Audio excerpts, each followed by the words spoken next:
Hey everyone, what's up? Welcome back to The Quiet Resonance, your go-to channel for diving into personal growth through awesome books. Today, I'm pumped to share a super meaningful book with you. It's been translated into over 16 languages and published in nearly 20 countries. What's really cool? It's based on a top-rated course at Harvard University that pulls in over 1,600 students every year. And get this, many of them bring their parents and grandparents to sit in on the lectures. This is Happier by Shawn Achor. The heart of this book is all about showing us how to find lasting satisfaction, crank up our happiness levels, and live a better life. Dr. Shawn Achor, the author, uses years of research in positive psychology to prove that we can all achieve long-term happiness and fulfillment by learning and practicing certain skills. In today's The Quiet Resonance episode, we're tackling two big questions. First, what is happiness, really? And second, what methods can help us find true happiness? So, let's jump right in. What is happiness, really? Shawn Achor grew up playing squash and had a big dream, to become a national champion. To get there, he stuck to a strict diet, keeping his weight in check, which meant saying no to his all-time favorite food, hamburgers, no matter how much he craved them. He made a deal with himself. Once he won the championship, he'd celebrate by scarfing down 4 burgers at once. After years of grinding, at 18, he finally did it. He became a champion. That moment at the top felt incredible. He rushed to a burger joint and ordered 4 burgers. But when they were sitting in front of him, he suddenly wasn't hungry for them anymore. Even after eating all 4, he didn't feel the joy he'd expected. Back home, staring at his trophy on the nightstand, he started crying. So, what went wrong? Achor realized that, even though he'd hit his lifelong goal, the happiness he felt was gone in a flash. This got him thinking, how long does happiness actually last for us? With that question nagging at him, he saw that becoming a champion didn't deliver the lasting happiness he thought it would. That's when he decided to dig into what happiness really means for people. He went on to earn a PhD in positive psychology at Harvard and came up with a framework for positive psychology, which he shares in this book. Right at the start of the book, Dr. Achor looks at 2 groups of people. The first group was made up of folks who'd been in bad car accidents and ended up disabled. Psychologists put them in a support group and tracked how long it took for their happiness to bounce back to where it was before the accident. The results? On average, it took about a year for them to feel happy again. The second group was people who hit the jackpot, literally, winning millions in the lottery. Psychologists also put them in a group and watched how long their happiness from the win lasted. Shockingly, just 1 month after winning, their happiness was back to where it was before the big payout. What do these studies tell us? Psychologists figured out that happiness isn't just a state of mind. It doesn't depend on your situation.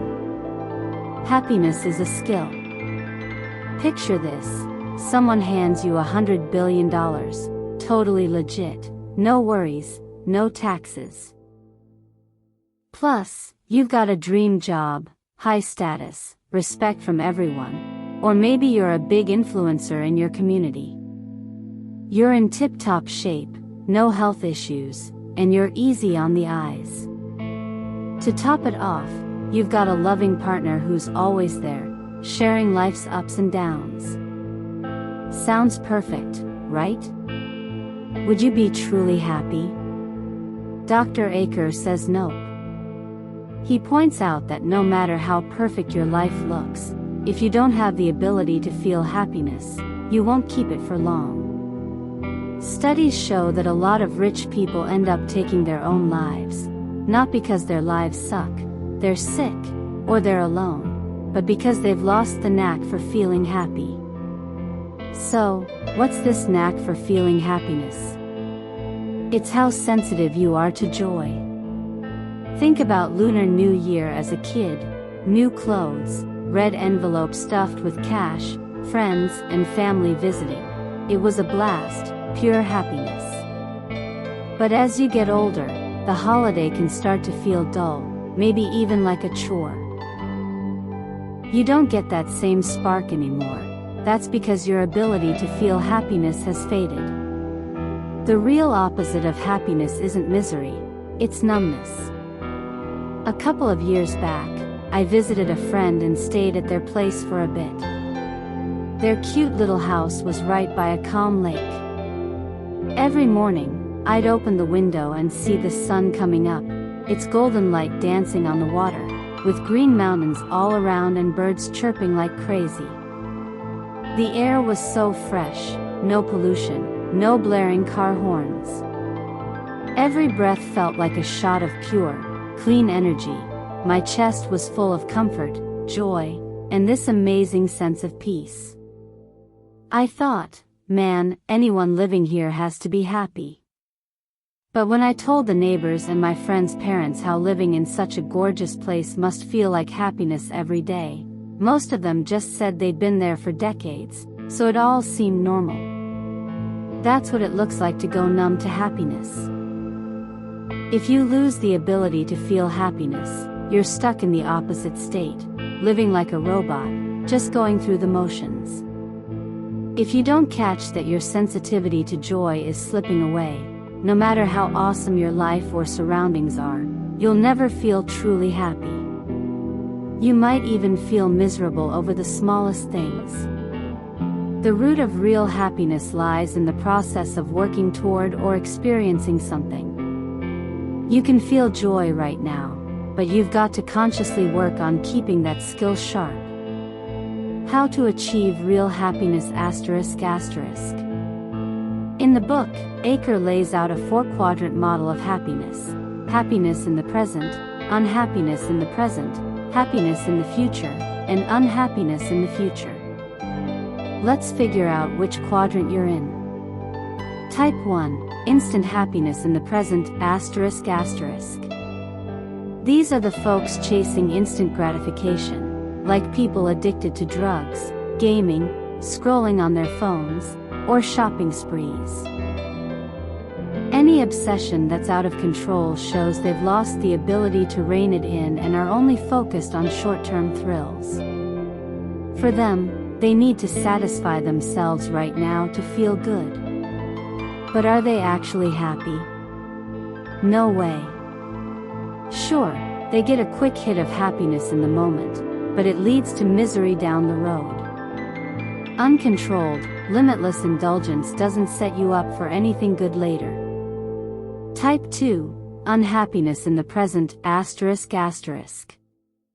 These people can't enjoy the moment and don't have clear goals for the future. They're just coasting, getting by. This is what's called nihilism. The book talks about learned helplessness. For example, in Thailand, trainers tame elephants by tying them to a small stake in the ground.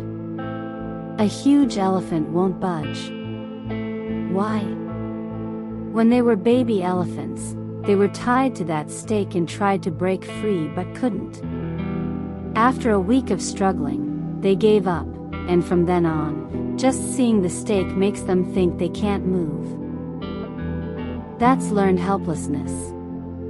Humans can fall into this trap too. Think about a wife who's fed up because her husband doesn't help with chores or raising the kids, or a husband who's annoyed because his wife nags all the time.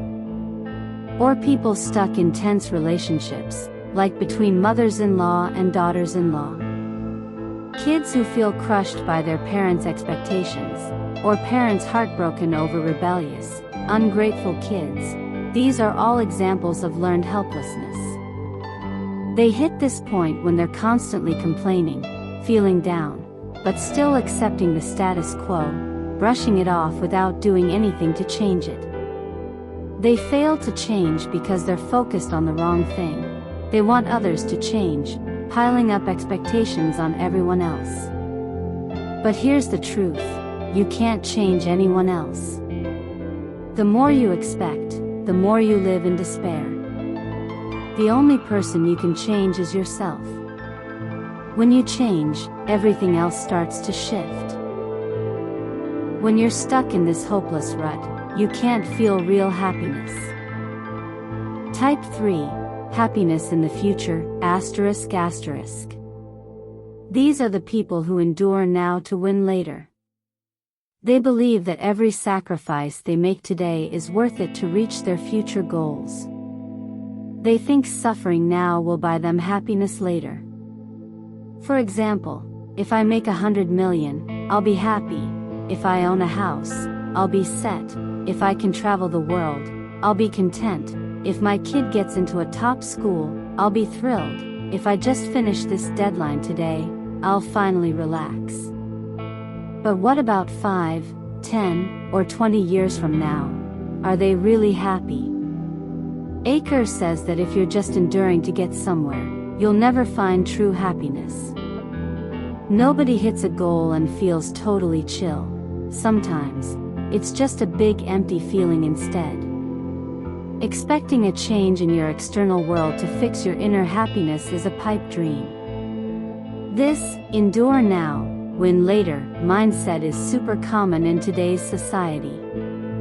Our materialistic world and education system have churned out tons of people like this.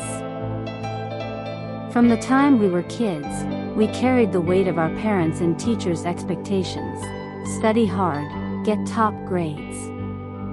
We lugged heavy backpacks, went to school all day, stayed up late doing homework, and spent weekends at extra classes. Year after year, we grew up setting new goals. In high school, thousands of us fought for a spot at a top university. After all that stress, you finally get in. But before you can catch your breath, you're hustling again to land a good job after graduation.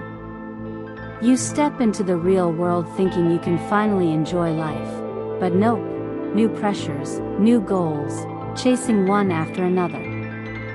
We're caught up in this suffer now, succeed later belief. But does it actually make us happy? Every time we hit a milestone, we're stoked, but that buzz fades fast, drowned out by new tasks and worries. This kind of life traps us in a cycle of suffering, endless hoping, endless expecting, and endless letdowns when we don't get there. It's the biggest trap of our materialistic world. If you ran a survey, you'd be shocked to find that a lot of perfect people, straight A students, super successful folks, aren't as happy as you'd think. Why? They're so focused on chasing results that they miss the joy in the journey. We run after big goals, thinking they'll bring happiness, but we ignore how we feel right now. Those brief bursts of excitement just ease some stress. They're not real happiness. Aker calls this an illusion of happiness.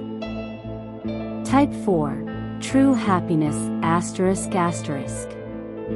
Truly happy people are happy now and in the future.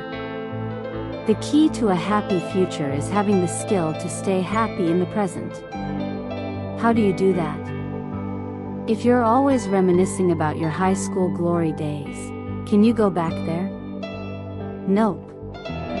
You also can't fast forward to the future. The only place you can be is right here, right now.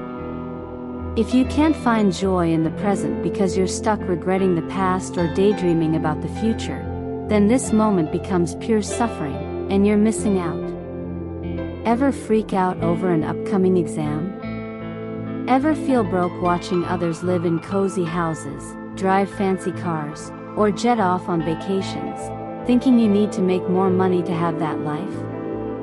Ever see couples together and feel lonely, wishing you had someone too?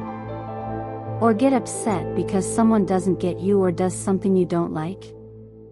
If so, your mind's getting pulled into the past, the future, or external expectations.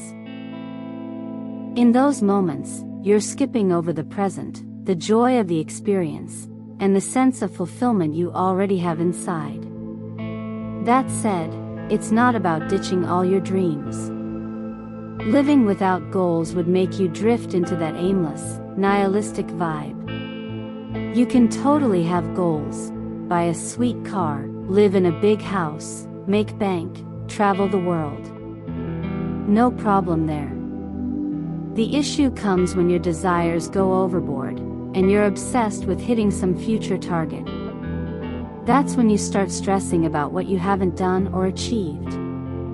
If things don't go as planned, you're crushed because your expectations were sky high. Aker stresses that real happiness is a mix of joy and meaning. Joy is about the present moment, while meaning comes from goals that benefit your future. You work toward the future but enjoy the process along the way. Like that line from the animated movie Soul, live with purpose, but don't live for purpose. So, how do you avoid becoming a slave to future goals? The MPS method ***. First, take a hard look at your life's goals. A meaningful goal should be something you choose freely to express your own values, not to please others or meet society standards. When we talk goals, we often mean work, since it takes up so much of our lives. A psychologist once said we approach work in 3 ways. 1. Work as a job. It's just a way to pay the bills. You don't give it your all. You're in it for the paycheck and counting down to holidays. 2. Work as a career. Beyond money, you care about climbing the ladder, gaining power, or fame. You're after promotions and bigger opportunities. 3. Work as a calling. Your job is your life's purpose. You do it because you want to, not because you have to. Even if it's tough, pays less, or lacks prestige, you're passionate and keep growing through it. People in that third group tie their work to their life's purpose, making it easy to enjoy the daily grind. When you're working for your own values and calling, your days feel rich and fun, and your future feels fulfilling. That's the path to real, lasting happiness. How do you find a job that fits you? Dr. Aker's got a method called MPS. M, meaning, ***. What's meaningful to me? P, pleasure, ***. What brings me joy? S, strength, ***. What are my strengths? Answer these questions. Think back to moments that gave you a sense of purpose or meaning. Write down things you do that make you excited, where you lose track of time and hit that flow state. Then, find where your answers overlap. This method helps you figure out your life's direction. It might not lead to a high-paying gig, but it'll point you toward work that makes you happy. Once you know yourself better, the next step is reshaping your job. Ask yourself, am I happy with my current job? What can I do to feel more joy? Am I doing this for money, others' expectations, or my own passion and purpose? Depending on your situation, you can make big changes, like quitting to find a more fulfilling job, or small tweaks, adjusting your current role. For example, find meaning in your daily tasks, set clear goals, seek out challenges in routine work to hit that flow state, switch to a different role in your company, join new projects, or take on a position that excites you more. Before you shake things up, make sure your choices don't hurt someone else's shot at happiness. If you're chasing your goals but stepping on others, you're chipping away at your own happiness. True happiness isn't about pure self-sacrifice or selfish gain. It grows from harmony, helping others, and thriving together with those around you. That's the roadmap to real happiness. living mindfully in the present while finding your work's purpose and growing your personal value. To wrap up, I want to share a tip from my own experience: simplify your life. Do some subtraction. Cut out goals or tasks that leave you with no time for yourself, where you can't even spare an hour a day to sit quietly, meditate, or check in with your emotions. Drop the small stuff that keeps you crazy busy or the quick thrills that pull you away from real joy. Be ruthless about cutting those out. Psychologist Tim Kaiser says, having more time brings more happiness than having more stuff. Protect your time for things that truly matter and spark joy. Say no to mindless scrolling, binge-watching, short videos, or piling expectations on yourself and others. Stop chasing cash and fame. Pivot to inner goals that bring real joy and meaning to your life. Life's full of goals, like mountains to climb, but on that journey, you can still savor every step. Climbing's a joy, coming down's a joy too. When you find happiness in each step, your life's photo album will be packed with happy memories, not painful ones. That's the secret to living a truly, deeply happy life. I hope we're all ready, now and in the future, to come back to the present and take charge of our own paths. Thanks so much for tuning in. If you found this video helpful, please share it with anyone who might need it. Don't forget to hit that like button, subscribe, and turn on notifications to catch our new videos every week. One more time, thank you all, and I'll see you in the next one.